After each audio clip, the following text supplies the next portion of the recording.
Hi everyone, today I'm here with a new tag video, and yes, another tag. I'm aware it's like 3 tags in a row, but everyone loves tags and I just wanted to do another. This is the book buying tag, which was started by Megan Olivier, and I definitely recommend you check out her channel. She's a really popular booktuber already, but if you haven't already watched her videos, go and watch them right now because they are amazing. Of course, I love book buying. I am obsessive about book buying, but I've not really talked loads before about my book buying habits, so I thought today would be a good chance to talk about these questions and answer them. So the first question is, where do you buy your books? Now, I buy my books from quite a variety of different places. The main one being Amazon because, you know, I love Amazon. Great prices, really easy and quick. I also really love The Works, which is in the UK. That is sort of a cheaper bookstore, but it still has great books in there. Sometimes there's deals like 3 for £5, which are incredibly addicting. It's not rare to go out buying 15 books or something because,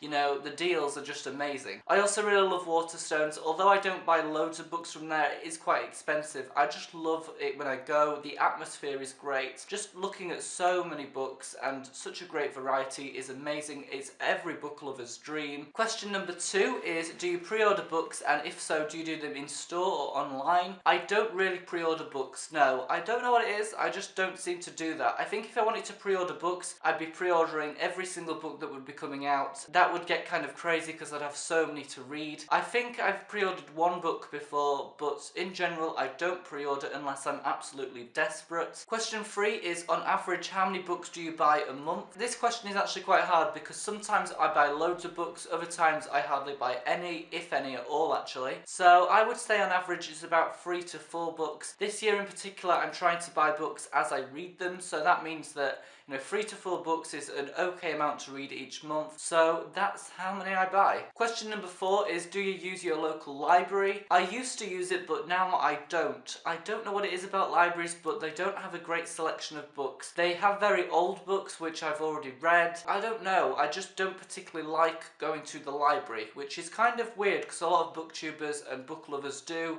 but I just prefer to buy my own books, and then I don't have to worry about getting them back by a certain date. They're just on my bookshelf forever and I can read them whenever I want. Question 5 is, if you do go to the library, how many books can you or do you borrow at a time? Obviously I don't go to the library, but I used to. I think you could borrow around 7 books at once, I'm not sure. You know, I borrowed quite a lot and I could never actually finish them all by the time they needed to be sent back, so I kept renewing them again and again and again, and then eventually I just decided I'm never going to read it, I'll give it back to the library. And then question 6 is also related to library books, and it is, what's your opinion on them? I don't know really. I don't particularly like them. As I've said before, they don't have a great selection at my particular library. They never have latest releases. Sometimes the books are in a really bad condition, and I don't know, I just don't particularly like them. Question 7 is, how do you feel about charity shop or second-hand books? I feel positive about that actually. I don't think they're too bad. They're definitely better than library books. I do buy a lot of second-hand books on Amazon, and I think that's really good, you know, as long as you look at the condition of it. You know, sometimes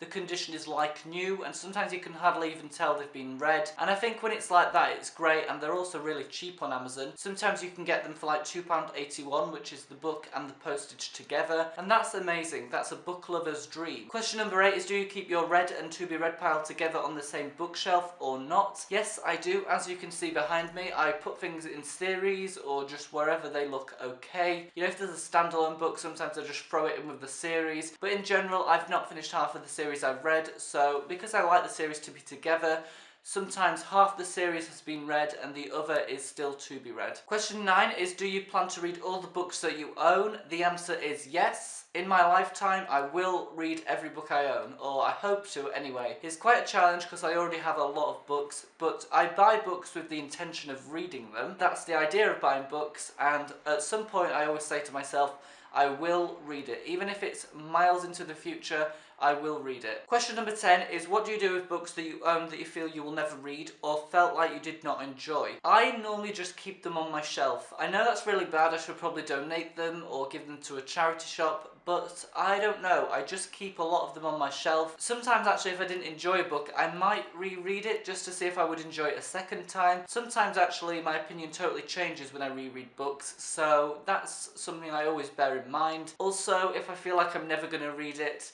I just say to myself, I'll read it at some point in my life, I will read it. Question 11 is, have you ever donated books? And the answer is no. I know that sounds really bad, but I'm only being honest. And then question 12 is, have you ever been on a book buying ban? No, I haven't. I don't particularly like the idea of a book buying ban because, you know, if I want to buy books, I'll buy books as long as I've got the money. I feel like if I went on a book buying ban, I would make such a big list when I was on the ban of books I want to buy, and then when the ban has finished, I would just buy them all and probably end up buying more than I would have anyway, so it's probably not a great idea for me. I know it works for some booktubers, so I'm not trying to put you off the idea if you're going to go on a book buying ban, but it's just my personal opinion, they don't work for me. And then question 13 is, do you ever feel like you buy too many books? I'm a booktuber and I buy books, you know, I don't think I buy too many books. I always know that I have a lot of books, but that doesn't mean I'm buying too many because I'm just creating a huge library behind me and I will want to read every single book at some point in my life, so no, I don't have too many books. Don't tell me that I have too many books. So that is it everyone for the tag today. I hope you all enjoyed. Thank you again to Megan Olivia for starting this tag. Please go check out her channel. So thanks everyone for watching and see you all later.